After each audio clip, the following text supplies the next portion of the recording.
SDM ज्योति मौर्य के मामले में आया नया मोड़। पति आलोक के खुलासे के बाद उतर जाएगी आशिकी।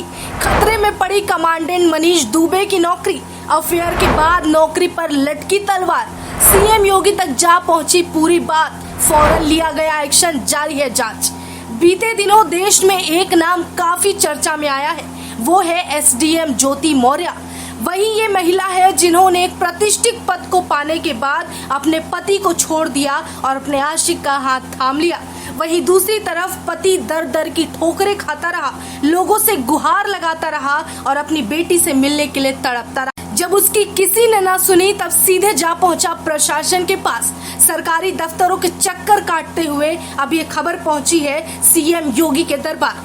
दरअसल ये पूरी कहानी शुरू होती है 2010 में, जहां प्रयागराज के थूमनगंज थाना क्षेत्र के रहने वाले आलोक मौर्य चतुर्थ श्रेणी कर्मचारी वाराणसी की रहने वाली ज्योति मौर्य से शादी करते हैं। शादी करने के बाद पति को पता चलता है कि ज्योति यानी उनकी पत्नी आगे पढ़ाई करना चाहती है। आलोक मौर्य जिम्मेदारी उठाते हैं और उसका साथ देते हुए कहते हैं, तुम पढ़ो, मैं मेहनत करके तुम्हें पढ़ाऊंगा। ज्योति मौर्य लग जाती है अपने सिविल सेवा की तैयारी में।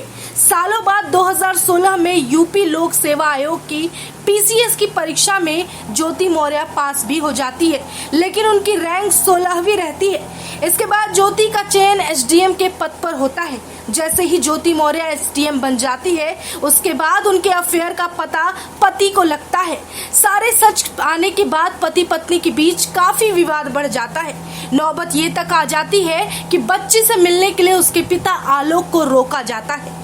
ज्योति मौर्य का कहना है कि मैं अब एक प्रतिष्ठित और ऊंचे पद पर हूँ, तुम्हारे जैसे झाड़ू लगाने वाले व्यक्ति के साथ कैसे रह सकती हूँ, मैं किसी और से प्यार करती हूँ।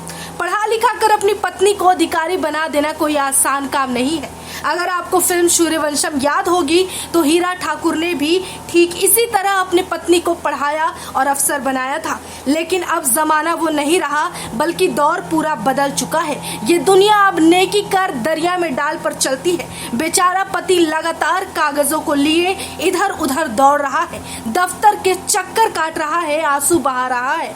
जब कहीं से न्याय नहीं मिला तो जा पहुंचा मुख्यमंत्री दरबार में अर्जी लगाने।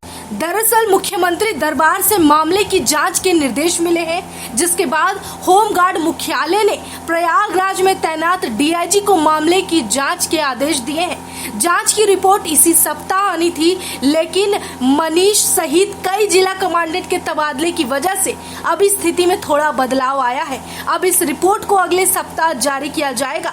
मामले पर डीजीपी ने कहा कि रिपोर्ट का इंतजार कर रहे हैं। रिपोर्ट जांच होने के बाद आएगी, उसके बाद कार्रवाई करेंगे। उन्होंने कहा जांच अधिकारी को निर्देशित किया गया है कि जल्द से जल्द रिपोर्ट तैयार करके भेजा जाए। अब देखना होगा कि एसडीएम ज्योति मौर्य, मनीष दुबे और आलोक मौर्य के इस कहानी में कौन सा नया मोड़ आता है, क्या न्याय मिल पाएगा या नहीं।